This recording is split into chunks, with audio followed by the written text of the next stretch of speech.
Hello everyone, in this video lecture I am going to talk about the Human Genome Project, or can say HGP. So the first question is, what is genome? Genome is a genetic material which present inside a cell. तो genome क्या है? एक genetic material है जो कि किसी भी cell के अंदर प्रेजेंट होता है, उसे हम क्या कहते हैं? जीनोम कहते हैं। तो इस ह्यूमन जीनोम प्रोजेक्ट में उसी जीनोम की इसमें स्टडी की गई थी और उसी के बारे में लोगों को बताया गया था।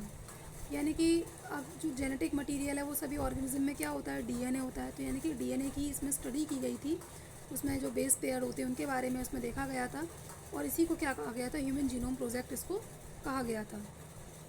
अब इसमें फर्स्ट लाइन है, human DNA sequence determines its uniqueness and it is it is different in all humans at least at some places. यानी कि जो ह्यूमन डीएनए होता है उसमें क्या होते हैं? सीक्वेंसेस होते हैं। ह्यूमन डीएनए में सीक्वेंसेस होते हैं और ये जो सीक्वेंसेस हैं बहुत ज़्यादा यूनिक होते हैं।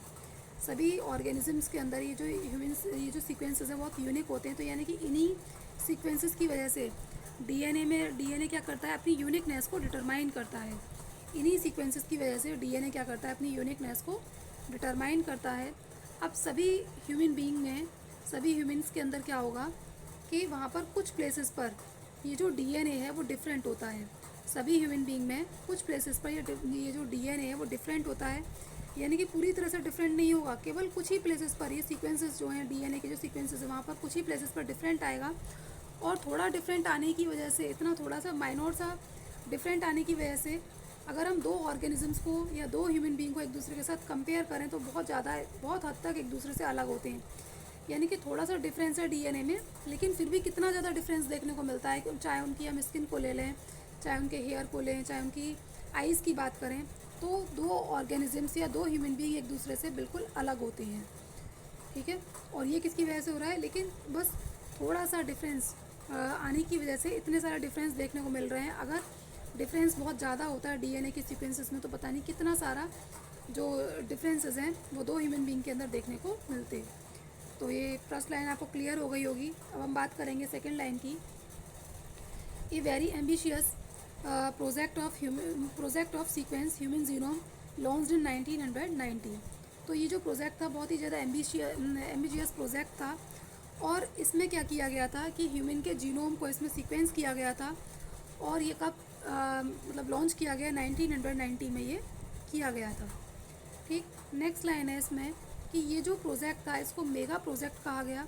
क्यों इसको मेगा प्रोजेक्ट कहा गया? क्योंकि ये जो प्रोजेक्ट था वो बहुत बड़ा प्रोजेक्ट था, इसलिए इसको मेगा प्रोजेक्ट कहा गया था। नेक्स्ट लाइन है इसमें, अब जो ह्यूमन जीनोम है उसकी लेंथ कितनी होती है? उसकी जो लंबाई है 3 × 10⁻⁹ बेस पेयर लॉन्ग होता है। जो एक ह्यूमन बीइंग का जो जीनोम है वो करीब कितना बड़ा होता है? 3 × 10⁻⁹ बेस पेयर लॉन्ग होता है। अगर हम एक बेस पेयर को सीक्वेंस करें तो कितना खर्चा आया?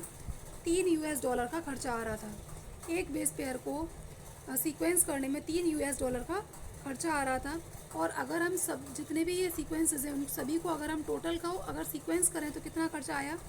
$9 बिलियन का खर्चा आया था। अब हम बात कर लेते हैं ह्यूमन जीनोम के स्टोरेज की। तो if each page has 1000 letters and each book has 1000 pages, then 3300 books are required to store that information. यानी कि अगर हम इसको ह्यूमन जीनोम प्रोजेक्ट को अगर हम स्टोर करने की बात करें तो हम क्या करें कि इसमें अगर हम पेज लें, एक पेज पर करीब हम 1000 लेटर्स को लिखें और उस 1000 लेटर्स के लिखे हुए पेजेस को कलेक्ट करके अगर हम 1000 पेज की बुक बना दें तो हमें ऐसी कितनी बुक्स की नीड होगी इसको स्टोर करने के लिए? 3300 बुक्स की नीड होगी। तब कहीं जाकर ह्यूमन जीनोम जो है वो स्टोर हो सकता है और उसकी इन्फॉर्मेशन को हम ले सकते हैं। यानी कि इतना बड़ा होता है ये ह्यूमन जीनोम प्रोजेक्ट, और ह्यूमन जीनोम जो है वो करीब इतना बड़ा होता है। नेक्स्ट है इसमें, human genome is related to bioinformatics. तो ह्यूमन जीनोम किससे रिलेटेड है? बायो इन्फॉर्मेटिक्स से रिलेटेड है। बायो इन्फॉर्मेटिक्स क्या होते हैं? ये एक तरीके के कंप्यूटर्स होते हैं। जो बायो इन्फॉर्मेटिक्स हैं वो एक तरीके के क्या हैं? कंप्यूटर्स हैं। इसमें क्या होता है? Which requires high speed computer devices. इसमें क्या होंगे कि हाई स्पीड कंप्यूटर डिवाइसेस होते हैं और ये क्या करते हैं? स्टोरेज करते हैं, इस जीनोम को स्टोर करेंगे। और क्या कर सकते हैं इसमें? इसको हम स्टोर कर सकते हैं, रिट्राइवल कर सकते हैं, यानी कि जब भी हमें ज़रूरत हो दोबारा देखने की तो इनको हम दोबारा से देख सकते हैं। इनका हम एनालिसिस भी कर सकते हैं and processing of data with accuracy, और डेटा को हम एक्यूरेसी के साथ उसकी प्रोसेसिंग भी इसमें करा सकते हैं। तो इस तरीके से जो ह्यूमन जीनोम प्रोजेक्ट है वो इससे रिलेटेड था। अब नेक्स्ट इसमें लाइन आती है, there are some ethical, legal and social issues, so committee is design to deal with them. यानी कि लोगों को भी दिक्कतें थी जब ये ऐसा हो रहा था, तो वो लोग इसके अगेंस्ट आ गए। उन्होंने क्या कहा, कुछ इथिकल इश्यूज़ दिए कि वो चाहते थे कि ऐसा ना हो, मतलब ह्यूमन जीनोम को ना देखा जाए, उसको मतलब ठीक से मतलब उसको ना देखा जाए, इसके लिए कुछ ऐसे लोग आ गए और उन्होंने क्या कुछ इथिकल इश्यूज़ दिए, लीगल इश्यूज़ दिए, सोशल इश्यूज़ दिए। तो उसकी वजह से वो इस काम को नहीं होने देना चाह रहे थे। तो ऐसे लोगों को कंट्रोल करने के लिए एक कमेटी बनाई गई, और उस कमेटी को बनाया गया। वो क्या कर रही थी कि जो इस टाइप के लोग थे जो इस काम को नहीं होने दे रहे थे, उसको उनको कंट्रोल करने का काम उस कमेटी ने किया था, या ऐसे लोगों से डील करने का काम इस कमेटी ने किया था। नेक्स्ट है इसमें कि ये जो प्रोजेक्ट था वो करीब 13 साल का था, यानी कि 1990 में स्टार्ट हुआ था और 2003 तक का इसका टारगेट था, यानी कि एस्टीमेट इसका इतना लगाया गया था। तो ये करीब 13 साल का प्रोजेक्ट था। नेक्स्ट है इसमें, this project is coordinated by US department of energy and national institute of health. तो ये जो प्रोजेक्ट था वो किससे रिलेटेड, वो इसे कौन कोऑर्डिनेट कर रहा था, यूएस डिपार्टमेंट ऑफ एनर्जी, साथ ही साथ नेशनल इंस्टीट्यूट ऑफ हेल्थ, ये इसको कोऑर्डिनेट कर रहे थे। जब ये इसको कोऑर्डिनेट कर रहे थे तो इसके साथ साथ कुछ और जो कंट्रीज़ की कंपनी है वो भी इसके साथ आई, और कुछ कंपनीज़ भी इसके साथ आई, जैसे कि यूके की कौन सी कंपनी आई थी, वेलकम ट्रस्ट कंपनी इसके साथ आई, और ये क्या बनी, इसकी मेजर पार्टनर बनी।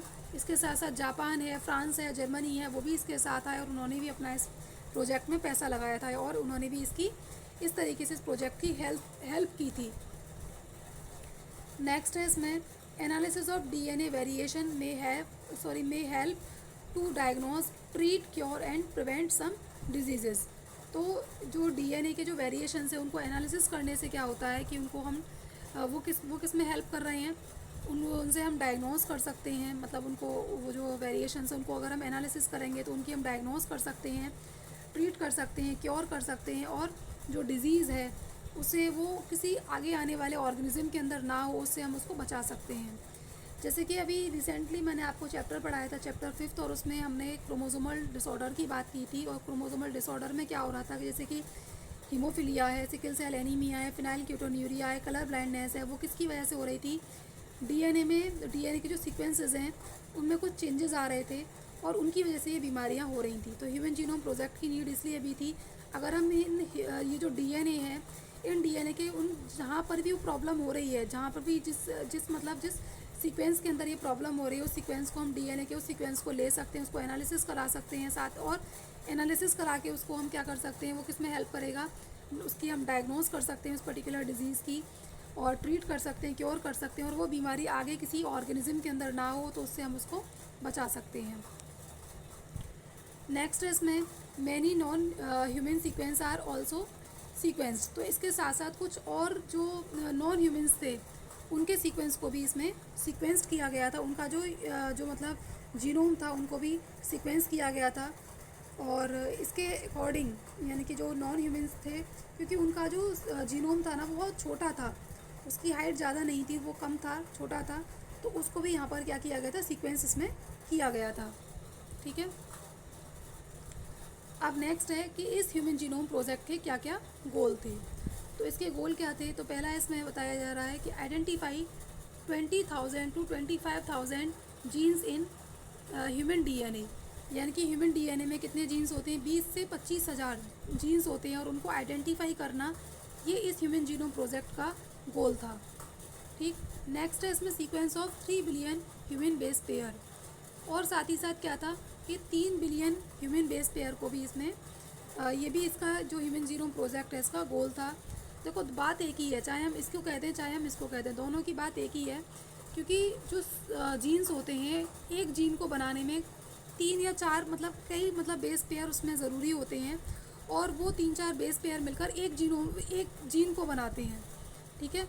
तो जाहिर सी बात है कि जो ये जो मतलब बेस पेयर हैं इनका नंबर ज़्यादा होगा एज़ कंपेरिजन टू जीन्स, क्योंकि एक जीन को बनाने में कई सारे बेसेस आ रहे हैं, तब एक जीन जो है बन रहा है। तो हम दोनों में से कुछ भी कह दें कि 20 से 25,000 जीन्स को मतलब आइडेंटिफाई करना था इस ह्यूमन जीनोम प्रोजेक्ट का जो एम था ये था। या फिर हम ये भी कह सकते हैं कि 3 बिलियन ह्यूमन बेस पेयर को सीक्वेंस करना ये इस ह्यूमन जीनोम प्रोजेक्ट का गोल था। ठीक, नेक्स्ट है इसमें स्टोर इन्फॉर्मेशन इन डेटाबेस। तो जो इन्फॉर्मेशन थी उसको डेटाबेस में स्टोर करना भी इसका क्या था, गोल था। डेटाबेस मतलब जो कंप्यूटर्स थे यानी कि जो बायो इन्फॉर्मेटिक्स के अंदर उसको इन्फॉर्मेशन को ह्यूमन जीनोम की इन्फॉर्मेशन को वहाँ पर स्टोर करना ये इसका एम था। नेक्स्ट है इसमें improve tools for data analysis, यानी कि डेटा की एनालिसिस के लिए जो टूल्स थे वहाँ पर उनको इम्प्रूव करना भी इसका क्या था, इस ह्यूमन जीनोम प्रोजेक्ट का एम था। जो उस डेटा को एनालिसिस कर रहे थे उसके लिए जो पर्टिकुलर टूल्स यूज़ किए जा रहे थे उनको भी इम्प्रूव करना इसका एम था या गोल था। नेक्स्ट है इसमें transfer related technologies to industries, यानी कि जो भी हमने टेक्नोलॉजीज़ निकाली या जिन टेक्नोलॉजीज़ की वजह से हम ह्यूमन जीनोम को देख पा रहे थे, यानी कि कहाँ पर कौन से किस डीएनए के किस सीक्वेंस में कौन सी गड़बड़ी है उसको हम जिसकी वजह से देख पा रहे थे, उन टेक्नोलॉजीज़ को इंडस्ट्रीज़ को ट्रांसफ़र करना था। अब उन टेक्नोलॉजीज़ को इंडस्ट्रीज़ को ट्रांसफ़र करना क्यों ज़रूरी था, क्योंकि जो इंडस्ट्रीज़ को ट्रांसफ़र करना इसलिए ज़रूरी था कि मान लीजिए किसी पर्टिकुलर सीक्वेंस में अगर कोई प्रॉब्लम आ रही है, जैसे कि मान लीजिए ये कोई डीएनए का सीक्वेंस है और यहाँ पर इस सीक्वेंस में इस जगह पर प्रॉब्लम है और ये जो सीक्वेंस है ये बता रहा है कि इस जगह यहाँ पर प्रॉब्लम होने से कौन सी डिजीज़ हो रही है, सिकल सेल एनीमिया डिजीज़ हो रही है। तो यहाँ पर इन्होंने इसको डायग्नोस कर लिया इस टेक्नोलॉजी ने, और इस टेक्नोलॉजी को कहाँ भेजा जाएगा, इंडस्ट्रीज़ के पास। क्यों भेजा जाएगा, क्योंकि वो जो पर्टिकुलर जो इंडस्ट्रीज़ क्या होती हैं, जैसे फार्मास्यूटिकल इंडस्ट्रीज़ हैं या फिर जो मेडिसिन बनाने वाली जो कंपनीज़ हैं उनके पास इस इन्फॉर्मेशन को भेजना इसलिए ज़रूरी है कि जिससे कि वो इस इन्फॉर्मेशन को कलेक्ट करके उसके लिए दवा बना दें, उस बीमारी के लिए जिसकी वजह से वो बीमारी हो रही है। फार्मास्यूटिकल्स और जो दवाएं बनाने वाली जो कंपनी है उनके पास अगर ये इन्फॉर्मेशन पहुंच जाएगी तो वो उसी के अकॉर्डिंग उसकी दवा बना दें, इसलिए तो वहाँ पर इनको भेजना ज़रूरी था इस टेक्नोलॉजी को। साथ ही हमने आपको बता ही दिया, पीछे ही बता दिया कि जो इथिकल इश्यूज़ थे, लीगल इश्यूज़ थे, सोशल इश्यूज़ थे, इनके लिए भी कुछ क्या बनाई गई थी, कुछ मतलब वो जो है लोगों को वहाँ पर हायर किया गया था या फिर एक ऐसी कमेटी को डिज़ाइन किया गया था जो ऐसे लोगों से डील कर रही थी, जो मतलब इथिकल और सोशल और ऐसे इश्यूज़ को लेकर आ रही थी, उनको कंट्रोल करने का काम ऐसी जो कमेटी थी वो कर रही थी। नेक्स्ट है इसमें the genome is our genetic blueprint. तो जीनोम क्या है, हमारा जेनेटिक ब्लूप्रिंट है, क्योंकि अगर दो ह्यूमन बीइंग के जीनोम को अगर हम देखें तो दोनों का अलग अलग जीनोम होता है, इसीलिए इसे हम क्या बोलेंगे, जेनेटिक ब्लूप्रिंट। जो जीनोम एक दूसरे से बिल्कुल डिफरेंट होंगे उनको हम क्या कहते हैं, जेनेटिक ब्लूप्रिंट हम इसको कहते हैं। अब फर्स्ट लाइन है इसमें, nearly every human cell contains 23 pairs of chromosomes. तो आपको पता है कि जितने भी ह्यूमन बीइंग होते हैं उनमें कितनी क्रोमोसोम नंबर होता है, 23 पेयर ऑफ क्रोमोसोम्स होते हैं, जिसमें से 22 क्रोमोसोम एक जैसे होते हैं और एक अलग होता है। जो अलग होता है वो मेल और फीमेल दोनों में अलग अलग होता है। फीमेल में ये 23rd पेयर जो है वो कैसा होगा, XY होगा, और फीमेल में XX होगा। ठीक, नेक्स्ट है इसमें कि इसकी लेंथ कितनी होती है। अगर हम सिर्फ इस पर्टिकुलर इनकी बात करें तो ये कितनी लेंथ होती है इसकी जो लेंथ है 3.2 बिलियन बेस पेयर इसके अंदर होते हैं। ठीक है, इस एक क्रोमोसोम के अंदर कितने होंगे, 3.2 बिलियन बेस पेयर होते हैं। और ये अभी क्या है, यहाँ देख रहे हैं, ये डिप्लॉयड है, ये भी क्या डिप्लॉयड है। अगर हम डिप्लॉयड में देखें तो इसकी लंबाई कितनी होगी, लगभग यानी कि अप्रॉक्सीमेटली 2 मीटर इसकी लंबाई होगी। ठीक है, तो ये था ह्यूमन जीनोम प्रोजेक्ट, और इस वीडियो लेक्चर को हम यहीं पर स्टॉप करेंगे। आई होप कि आपको समझ में आया होगा। Thank you students.